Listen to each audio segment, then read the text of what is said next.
Hello everyone.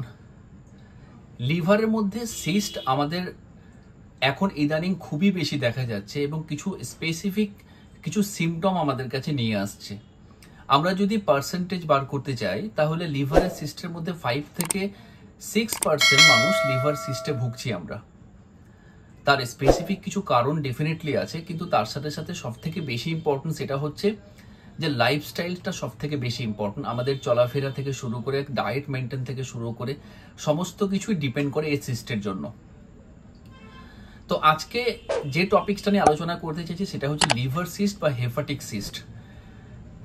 আপনাদের সবাইকে অনুরোধ করব প্রচুর শেয়ার করার জন্য, কারণ এই প্রবলেম নিয়ে অন্তত 100টার মধ্যে 5 থেকে 6 জন এই সমস্যায় ভুগছে এবং আমরা হয়তো ঠিক ডিসিশন নিতে পারি না যে ওষুধ কি খাবো বা অপারেশন করাতে হবে নাকি। অন্তত এই ভিডিও দেখার পর একটা ক্লিয়ার হবে যে এই সিস্টটা ওষুধে সারবে কিনা এবং কি ওষুধ খাওয়ার প্রয়োজন আছে। আমি doctor MDS Azam, consultant homeopathy physician, BHMS honours, medical officer, Kaliachak 3 rural হাসপাতাল।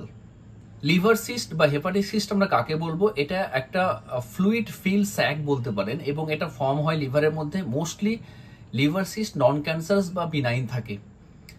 সাধারণত বিভিন্ন টাইপের সিস্ট আমরা দেখতে পাই, তার মধ্যে সব থেকে বেশি ইম্পর্টেন্ট সেটা 4টে টাইপের সিস্ট আমরা সব থেকে বেশি দেখতে পাই। তার মধ্যে সব থেকে বেশি কমন সেটা হচ্ছে simple cyst.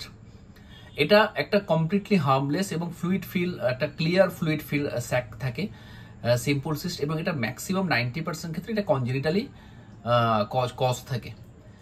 Polycystic liver disease একটা ভেরি ইম্পর্টেন্ট জেনেটিক কন্ডিশনে হয় এবং মোস্টলি মাল্টিপল সিস্ট হয়, একটা দুটো না অনেকগুলো সিস্ট হয়, এতে লিভারটা এনলার্জ হয়ে যায়। এটা স্পেশালি দেখা যায় জেনেটিক্যালি এই প্রবলেমটা সব থেকে বেশি হয়। হাইড্রাটিক সিস্ট স্পেশালি প্যারালাইটিক কোনো ইনফেকশন, প্যারাসাইটিক কোনো ইনফেকশন যদি হয় তার জন্য এই ধরনের হাইড্রাটিক সিস্ট আমরা দেখতে পাই এবং এটা সিভিয়ার হতে পারে যদি আমি আনট্রিটেড থাকি। যদি কোনো কারণবশত ইনফেকশন হয় তাহলে এটা ইভেন থ্রেটেন, লাইফ থ্রেটিং অবধি হতে পারে। তো অ্যাজ আর্লি অ্যাজ পসিবল এটা ট্রিটমেন্ট ডেফিনেটলি প্রয়োজন আছে। লাস্টলি সিস্ট অ্যাডেনোমা, এটা ভেরি রেয়ার। সাধারণত এটা আমরা দেখতে পাই, খুব কমই দেখতে পাই, কিন্তু এটা অনেক সময় কিছু পেশেন্টের ক্ষেত্রে দেখা যায়। কারণ কি কি থাকে সিস্টের ক্ষেত্রে? স্পেসিফিক কিছু কারণ আছে যে কারণগুলো মোস্টলি দায়ী। তার মধ্যে সব থেকে ইম্পর্টেন্ট কারণ সেটা হচ্ছে congenital factor is most important কারণ। একটা ডেভেলপমেন্টের অ্যাবনর্মালিটি থাকে বাইল ডাক্টের ডিউরিং দ্য ফিটাল গ্রোথ, তার জন্যই এই সমস্যাগুলো সিস্ট স্পেশালি দেখতে পাওয়া যায়। স্পেশালি সিম্পল সিস্ট এই সব থেকে বেশি দেখা যায় এই ডেভেলপমেন্টাল প্রবলেমের জন্য, ডেভেলপমেন্টাল ইরেগুলারিটির জন্যই সিম্পল সিস্টটা সব থেকে বেশি দেখতে পাওয়া যায়। এবং তার সাথে সাথে প্যারাসাইটিক যেটা ইনফেকশন বা হাইড্রাটিস যেটা সিস্ট হয় সেটাও সব থেকে মোস্ট কমন এই প্রবলেমের জন্য। এবং বেসিক্যালি এটা দেখতে পাওয়া যায়, কারণটা যদি বলতে চান তাহলে প্যারাসাইটিক ইনফেকশন বা তার সাথে হাইড্রাটিস যে সিস্টটা হয় তার মোস্টলি কারণটা হচ্ছে ট্যাপম, যেটা আমাদের কৃমির প্রবলেম, সেটা সব থেকে বেশি দায়ী। মোস্ট কারণলি এটা এক্সপোজ টু যারা বাড়িতে হয়তো কুকুর বা ডগ আছে তাদের ক্ষেত্রে থেকে বেশি এই প্রবলেমটা হয়। একটা পুয়ার স্যানিটাইজেশন থাকে এবং কুকুর থেকে এটা অনেক সময় এই ট্যাপমটা আসে এবং এই ধরনের সমস্যা কিন্তু বেসিক্যালি দেখা যায়। এটা ইভেন খুবই বড় হতে পারে, লার্জ হতে পারে, ইভেন রাপচার অবধি হতে পারে। যদি সঠিক সময়ে ট্রিটমেন্ট না হয় তাহলে লাইফ থ্রেটিং হতে পারে, ইভেন ডেথ অবধি পসিবল হয়। পলিসিস্টিক লিভার ডিজিজ একটা এটা একটা যে টাইপের কথা বললাম তার জন্য জেনেটিক ফ্যাক্টর, জেনেটিক কস্টই সব থেকে ইম্পর্টেন্ট।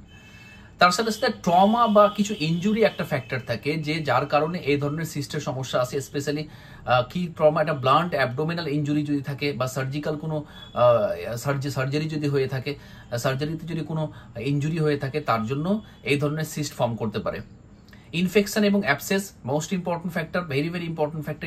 ইনফেকশন অ্যাবসেসের জন্য অনেক সময় এই সিস্টের তৈরি হয় এবং তার জন্য অবশ্যই তার সেকেন্ডারি হিসাবে একটা যদি আমি এটা ফিভার কিংবা তার সাথে অ্যাসোসিয়েটেড আরও কিছু সিমটম থাকে, এটা ট্রিটমেন্ট না করলে, রাপচার করলে কিন্তু লাইফ থ্রেটিং অবধি আসতে পারে। সিমটম কি কি নিয়ে আসে? সাধারণত রোগীরা সিস্ট যদি থাকে আমরা কি করে বুঝবো যে সিস্ট হয়েছে? সাধারণত কিছু লক্ষণ থাকে যেটা ভেরি ভেরি ইম্পর্টেন্ট। এই লক্ষণগুলো তার মধ্যে সব থেকে বেশি একটা ইম্পর্টেন্ট যেটা হচ্ছে রাইট অ্যাবডোমিনাল একটা পেন বা ডিসকমফোর্ট ফিল হয়। এরকম রিজনে একটা পেন এবং ডিসকমফোর্ট ফিল, ডাল অ্যাকিং পেন, সবসময় কনস্ট্যান্ট একটা ব্যথা থাকতে কনস্ট্যান্ট থাকে এবং এটা রাইট রিপস অব্দি ব্যথাটা থাকে। যদি সিস্ট বড় হয় তাহলে রিপস অব্দি ব্যথাটা কিন্তু রেফার করে। 2 নম্বর হচ্ছে ব্লটিং বা ফুলনেস। কনস্ট্যান্টলি একটা পেটটা ফুলা বা ব্লটিং থাকে, তার প্রধান কারণটা হচ্ছে এটা প্রেশার ক্রিয়েট করে স্টমাককে, যেহেতু সিস্টটা যদি কোনো কারণবশত বড় হয় তাহলে স্টমাক বা আদার কোনো অর্গানকে প্রেশার ক্রিয়েট করতে পারে, তার জন্য এই ব্লোটিং বা ফুলনেস ফিল হয়। নসিয়া ভমিটিং একটা আসতে পারে ডিউ টু স্পেশালি যেহেতু সিস্টটা বড় হওয়ার জন্য অ্যাবডোমিনকে স্টমাককে প্রেস ক্রিয়েট করে, তার জন্য নসিয়া ভমিটিং একটা টেন্ডেন্সি একটা থাকে। স্টমাক এবং গলব্লাডারকে অনেক সময় প্রেস করে, তার জন্য এই সমস্যা কিন্তু হয়। Loss of appetite, specially abdominal একটা ডিসকমফর্টের জন্য কনস্ট্যান্টলি একটা লস অফ অ্যাপেটাইট রোগীদের মধ্যে ফিল করা যায়। তার সাথে সাথে এনলার্জ লিভার হয় ডিউ টু প্রচুর সিস্টের জন্য লিভারটা হেপাটোমেগালি হয়। অনেক লার্জ সিস্ট বা মাল্টিপল সিস্টের জন্য একটা হেপাটোমেগালি দেখা যেতে পারে।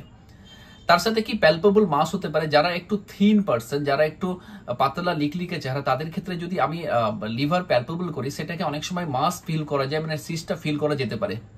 ফিভার চিল একটা হতে পারে, ঠান্ডা লাগা, তার কারণ হচ্ছে যদি কোনো কারণবশত ইনফেকশন বা অ্যাবসেস হয়ে থাকে তার জন্য অনেক সময় ফিভার বা চিল অনেক সময় এ ধরনের বা রাইগার আসতে পারে। জন্ডিস আসতে পারে, রেয়ার জন্ডিস, কিন্তু জন্ডিস অনেক সময় দেখা যেতে পারে। একটা দুর্বলতা বা ফ্যাটিক আমরা দেখতে পাই, স্পেশালি এই সমস্যা থাকলে একটা লং টাইম ধরে যতদিন থেকে হয়েছে কোনো রকম ভাবে চলাফেরা করার ইচ্ছা করে না, একটা টায়ার্ডনেস ফিল সবসময়, অল্পতে হাঁপিয়ে যাওয়ার টেন্ডেন্সি, এরকম একটা হিস্ট্রি আমাদের রোগীরা দেয়। তো বেসিক্যালি মোস্টলি এই সিমটমগুলোই সব থেকে বেশি আমরা এই ধরনের সিস্টেম লিভার সিস্টে দেখতে পাই। আরও কিছু স্পেসিফিক সিমটম আছে, বাট রেয়ার সেই সিমটমগুলো, মোস্ট কমন সিমটমগুলো নিয়ে আমি আলোচনা করলাম। যদি আমার এরকম সিমটম থাকে তাহলে আমার একটা ইনভেস্টিগেশন অবশ্যই করার প্রয়োজন আছে। আমি সাসপেক্টের জন্য একটা ইউএসজি করে নিতে পারি। ইউএসজি করলে আমি অন্তত কনফার্ম হতে পারবো যে লিভারে কোনো সিস্ট আছে কিনা। USG is most important diagnostic একটা ইনভেস্টিগেশন বলতে পারেন, যে ডায়াগনোসিস করার জন্য সিস্ট। তার সাথে সাথে একটা সিটি স্ক্যান আমি করতে পারি। সিটি স্ক্যান অ্যাবডোমেন করলেও কিন্তু আমরা কনফার্ম হতে পারবো। যদি ইউএসজিতে ধরা না পড়ে তাহলে সিটি স্ক্যান বা এমআরআই করলেও কিন্তু আর কনফার্ম হতে পারি। একটা লিভার ফাংশন আমি টেস্ট করতে পারি। অনেক সময় যদি ইনফেকশন বা অ্যাবসেস হয়ে থাকে বা অন্য কোনো সেকেন্ডারি ম্যাটার থেকে যদি আসে তাহলে লিভার ফাংশন টেস্টের মধ্যে বিলিরুবিন লেভেলটা বাড়বে, জন্ডিস আসতে পারে, তাহলে অনেক সময় এসজিওটি এসজিপিটি লেভেলটা অনেক সময় বাড়তে পারে। তাহলে অন্তত কনফার্ম হতে পারবো যে এটা লিভারে কোনো সমস্যা থেকে হচ্ছে। এবার আমরা আলোচনা করব হাউ টু প্রিভেন্ট ইট। আমরা অন্তত কিছু ফ্যাক্টর আছে, যে ফ্যাক্টরগুলো যদি মানি তাহলে সিস্ট থেকে কিন্তু অনেক সময় রেহাই পাবো, বা সিস্ট হতে হবে না। অনেক সময় 60 থেকে 70% ক্ষেত্রে হেল্প হয় এই সিস্টকে বাধা দেয়। যেমন কি প্রিভেনশন করব, একটা প্যারাসাইটিক যেটা সিস্ট, স্পেশালি যেটা হাইড্রাটিস সিস্ট যেটা হচ্ছে, হাইড্রাটিস সিস্ট যেটা হচ্ছে স্পেশালি প্যারাসাইটিক ইনফেকশন থেকে হচ্ছে, সেই সিস্টটাকে আমরা বাধা দিতে পারি। তার কারণটা হচ্ছে এটা হাইজেনিক ঠিকঠাক করে মেনটেন না হলে কিন্তু এই সিস্টটা বেসিক্যালি দেখতে পাওয়া যায়, যেহেতু ওয়ার্ম ইনফেস্টেশন বা কৃমির সমস্যার জন্য। আমরা একটা হ্যান্ড ওয়াশ কন্টিনিউয়াসলি করব খাবার আগে বা আফটার ইটিং, তার সাথে বা আফটার বাথরুম আমরা একটা অবশ্যই হ্যান্ড ওয়াশ ডেফিনেটলি মেনটেন করব। তার সাথে সাথে ফ্রুটস ভেজিটেবলগুলো একটা ওয়াশ করে আমরা খাবো। অ্যাভয়েড র আনকুকড ফুড, স্পেশালি মিট এবং অন্য কোনো আনকুকড ফুড আমরা অ্যাভয়েড করবো স্পেশালি। তার সাথে সাথে একটা ডিওয়ার্মিং ডোমেস্টিক একটা অ্যানিমালকে, যদি বাড়িতে যদি অ্যানিমাল থাকে তাদেরকে ডিওয়ার্মিং করবো, স্পেশালি ডগ বা বিড়াল, তাদেরকে ডিওয়ার্মিং অবশ্যই করব। তার সাথে সাথে আমরা অবশ্যই একটা আনক্লিন যেগুলো থাকে, আনক্লিন পার্টিকেলসকে অ্যাভয়েড করবো, ইউজ যেন না হয় সেটা অবশ্যই অ্যাভয়েড করব। তো এই ফ্যাক্টরগুলো যদি আমরা মানি তাতে কিন্তু অবশ্যই এই সিস্ট থেকে আমরা বাধা পেতে পারি। 2 নম্বর হচ্ছে সাপোর্টিভ কিছু লিভার হেলথের জন্য কিছু সাপোর্টিভ আমরা ইউজ করতে পারি, যেমন ইট ব্যালেন্স ডায়েট মেনটেন করতে পারি, যেমন specially leafy green vegetable, beet, তার সাথে স্পেশালি গার্লিক, তার সাথে টমেটো, লেমন, ফ্রুটস, এগুলো আমরা ইউজ করতে পারি। এগুলো প্রচুর পরিমাণে লিভারকে হেল্প করে এবং লিভারের কন্ডিশনকে ভালো রাখে। তার সাথে ক্রুসিফেরিয়ার কিছু ভেজিটেবল আমরা ইউজ করতে পারি। তার সাথে ওমেগা 3 ফ্যাটি অ্যাসিড যেসব খাবারের মধ্যে আছে, সিডস টাইপের যেসব খাবারের মধ্যে, সেগুলো আমরা ইউজ করতে পারি। এতে লিভার কিন্তু খুব ভালো লিভারের হেলথ কন্ডিশনকে ঠিক রাখবে। কিছু ফুড আমরা অ্যাভয়েড করব, process food, packeting food, alcohol, smoking, এগুলো টোটালি অ্যাভয়েড করব। রেস্টুরেন্ট জাতীয় খাবার, তৈলাক্ত কিছু খাবার এবং অবশ্যই ফ্যাটি ফুড, এই খাবারগুলো কিন্তু ডেফিনেটলি অ্যাভয়েড করব। তার সাথে সাথে আমরা চেষ্টা করব যে কোনো রকমভাবে যেগুলো আমাদের নেশা, অ্যালকোহল থেকে শুরু করে বা কোল্ড ড্রিঙ্কস জাতীয়, আমাদের সফট ড্রিঙ্কস, কোল্ড ড্রিঙ্কস, এগুলো টোটালি আমরা কার্বোনেট যা আছে টোটালি অ্যাভয়েড করব। তার সাথে সাথে ক্যাফাইন আমরা অ্যাভয়েড করব। তো এগুলো যদি আমরা অ্যাভয়েড করি তাতে কিন্তু লিভার আমাদের ডেফিনেটলি সুস্থ থাকবে এবং লিভারের হেলথ কন্ডিশন ঠিক থাকলে আমাদের সিস্ট থেকে কিন্তু অবশ্যই আমরা রেহাই পাবো। 3 নম্বর হচ্ছে আমরা একটা স্পেশালি অ্যাভয়েড আনওয়ান্টেড কিছু কেমিক্যালস থেকে যেন লিভারকে এক্সপোজ না করি, সেটাকে আমাদেরকে অবশ্যই মাথায় রাখতে হবে। যেমন আমরা অল্পতে হয়তো প্যারাসিটামল কিছু খেয়ে নিই, অলওয়েজ এটা টক্সিন ইন কেস অফ লিভারের ক্ষেত্রে, বা তার সাথে পেন কিলার আমরা খাই প্রচুর পরিমাণে টক্সিক হয় ইন কেস অফ লিভারের ক্ষেত্রে। তো এগুলো আমরা অযথা খাবো না এবং এগুলো অবশ্যই আমরা অ্যাভয়েড করবো। উইদাউট ডক্টরের পারমিশন ছাড়া কোনো রকম ভাবে এই ওষুধগুলো খেলে আমরা কোনো রকম ভাবে লিভারের সমস্যা আসতে পারে, কারণ ডোজের ব্যাপার একটা থাকে এবং সিচুয়েশনে অবশ্যই ডায়াগনস্টিক ম্যাটার একটা থাকে। তো এগুলো আমরা অ্যাভয়েড করবো। টক্সিক এরিয়াতে আমরা অ্যাভয়েড করবো, স্পেশালি যেসব এরিয়াতে প্রচন্ড এনভায়রনমেন্টাল টক্সিক আছে, পেস্টিসাইড প্রচুর পরিমাণে আছে, সেগুলো জায়গা আমরা অন্তত মাস্ক ইউজ করবো এবং তার সাথে সাথে আমরা ওই জায়গাগুলো চেষ্টা করবো অ্যাভয়েড করার। লাস্টলি একটা রেগুলারলি মেডিকেল চেক আপ আমি করবো, তার সাথে সাথে লিপিড প্রোফাইল, তার সাথে আমার লিভার ফাংশন টেস্ট, একটা ইউএসজি বা সিটি স্ক্যান আমরা একটা রেগুলারলি, যদি এরকম সন্দেহ হয় যারা ওবেসিটি আছে তাদের ক্ষেত্রে আমরা অবশ্যই মেনটেন করবো। এবং ওবেসিটি যারা আছে তাদেরকে ওবেসিটি কমাতে হবে, একটা মিনিমাম একটা অবশ্যই ডেইলি এক্সারসাইজ করতে হবে, এবং সেডেন্টারি লাইফ যারা লিড করে তাদেরকে সেডেন্টারি লাইফের ক্ষেত্রে এটা সব থেকে বেশি দেখতে পাওয়া যায়, তাদেরকে সেডেন্টারি লাইফ থেকে বেরিয়ে আসতে হবে এবং নর্মালি অন্তত মিনিমাম একটা ওয়ার্কের মধ্যে থাকতে হবে, তাতে এতে লিভার ফাংশন ঠিক থাকে, লিভারের মধ্যে ফ্যাট থাকে না এবং লিভারের মধ্যে সিস্ট হওয়ার প্রবণতাও কিন্তু খুব কম থাকবে।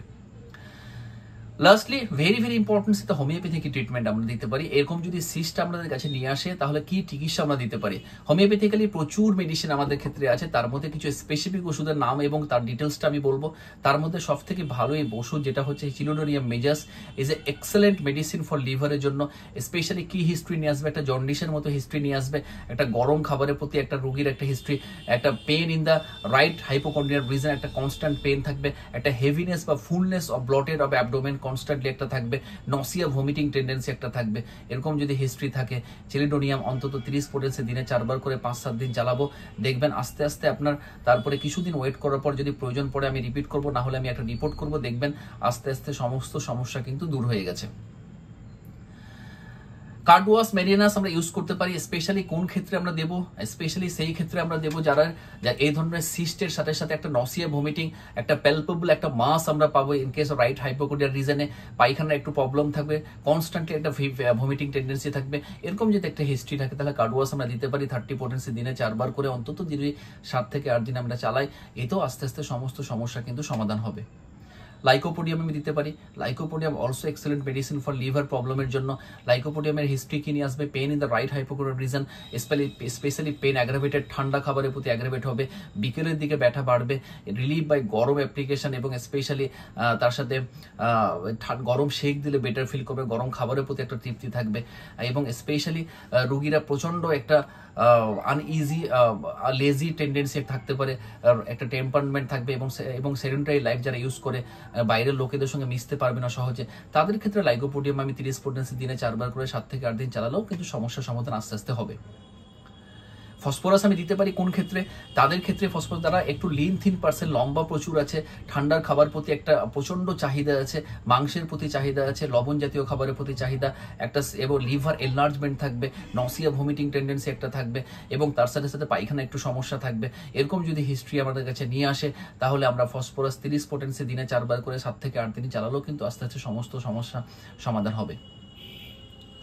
হাইড্রাস্টিস আমরা দিতে পারি in case of acute stage of লিভারে দিতে পারি আমরা, একটা পেন কনস্ট্যান্টলি ডাল অ্যাকিং পেন একটা কনস্ট্যান্ট থাকবে, একটা সিস্ট, স্পেশালি সিম্পল সিস্ট যদি কেউ হিস্ট্রি আমাদের কাছে নিয়ে আসে তাহলে তার সাথে সাথে আমাদের অ্যাবডোমিনাল ব্লোটেড থাকবে, নসিয়া ভমিটিং থাকবে, ফুলনেস অফ অ্যাবডোমেন থাকবে, লস অফ অ্যাপেটাইট থাকবে, তাদের ক্ষেত্রে আমি হাইড্রাস্টিস অন্তত 30 পোটেন্সি দিনে 4 বার 7-8 দিন চালালো, আস্তে আস্তে সমস্ত সমাধান কিন্তু হবে।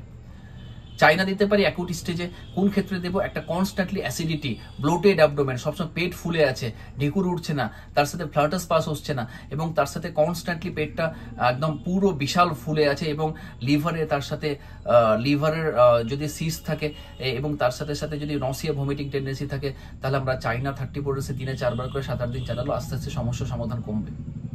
নাক্স ভূমিকা আমরা ইউজ করতে পারি acute stage in case of nightly, একটা যদি একটা কনস্ট্যান্টলি অল্পতেই অ্যাসিডিটি হয়ে যাচ্ছে, এবং নাইট ওয়াচিং এর টেন্ডেন্সি, যারা প্রচন্ড fast food, restaurant food, cold drinks, alcohol, smoking, নেশাপানি যাদের ক্ষেত্রে এটা বেশি হয়, তাদের ক্ষেত্রে আমরা নাক্স ভূমিকা 30 পোটেন্সি দিনে 4 বার করে 7-8 দিন চালালো, আস্তে আস্তে সমস্যা সমাধান হবে। লাস্টলি ন্যাট্রাম সালফ আমরা ইউজ করতে পারি। কোন ক্ষেত্রে করব? স্পেশালি এই ক্রনিক অ্যামিবেসিস বা সিস্টের প্রবলেম এরকম থাকবে, লিভার অ্যাবডোমেন ব্লটেড থাকবে, ডাইজেস্ট ইজিলি হবে না, স্পেশালি প্রচন্ড পায়খানার প্রচুর সমস্যা থাকবে, জিভটা কোটেড থাকবে, হোয়াইট কোটেড এবং ইয়েলো কোটেড জিভ থাকবে, মর্নিং অ্যাগ্রাভেশন থাকবে এবং তার সাথে সাথে একটা রেসপিরেটরি প্রবলেম থাকবে, এরকম যদি একটা হিস্ট্রি নিয়ে আসে, ন্যাট্রাম সালফ 30 পোটেন্সি দিনে 4 বার করে যদি আমি 7-8 দিন চালাও, তাতেও কিন্তু আস্তে আস্তে সমস্ত প্রবলেম সলভ হবে। তো আরো প্রচুর মেডিসিন আমাদের ক্ষেত্রে আছে, কিন্তু স্পেসিফিক যেসব ওষুধগুলো ভালো কাজ করে সেই ওষুধগুলোর কথা বললাম। আরো প্রচুর ওষুধ আছে, প্রয়োজনে আপনারা লোকাল কোনো কোয়ালিফাইড হোমিওপ্যাথি ডাক্তারকে অবশ্যই দেখাতে পারেন। তার কারণ হচ্ছে হোমিওপ্যাথিক্যালি স্পেসিফিক কোনো ওষুধ নেই, according to totality of symptom হিসাবে ওষুধ দেওয়া উচিত। কিন্তু আমি আমার এক্সপিরিয়েন্স থেকে কিছু ওষুধ শেয়ার করলাম, আপনার যদি সিমটম সেই ওষুধে মিলে তাহলে ওষুধগুলো অবশ্যই ট্রাই করে দেখতে পারেন এবং তারপরে ট্রাই করে ইউএসজি করে দেখুন, আপনি ডেফিনেটলি সিস্টের প্রবলেম বা লিভারের প্রবলেম আস্তে আস্তে কমতে থাকবে। তো প্রচুর শেয়ার করুন। আমি চাইবো আমার লোকের মধ্যে যদি এটা অন্তত দেখতে পাই যে সিস্টের সমস্যা মানে ভয়ের ব্যাপার নেই, এটা কোনো ক্যান্সার নয়, এটা অপারেশন করতে হবে না, মেডিসিনে সম্পূর্ণভাবে সুস্থ হবে এবং ডায়েট মেনটেন করতে হবে। এগুলো যদি আমরা মেনটেন করি তাহলে অবশ্যই সিস্টের সমস্যা সম্পূর্ণভাবে সমাধান হবে। লাইক, কমেন্ট, সাবস্ক্রাইব অবশ্যই করুন এবং লাস্টলি আমার চ্যানেল যেটা ক্লাসিক্যাল হোমিওপ্যাথি ফিজিশিয়ান, এই চ্যানেলটাকে অবশ্যই ফলো করুন। প্রিভিয়াস প্রচুর ভিডিও আছে, প্রচুর সমস্যার জন্য প্রত্যেকটা ভিডিও আপনি ওয়াচ করুন, ডেফিনেটলি আপনার হেল্প হবে। পুরো ভিডিও দেখার জন্য সবাইকে ধন্যবাদ। সবাই ভালো থাকুন, সুস্থ থাকুন। ধন্যবাদ সবাইকে।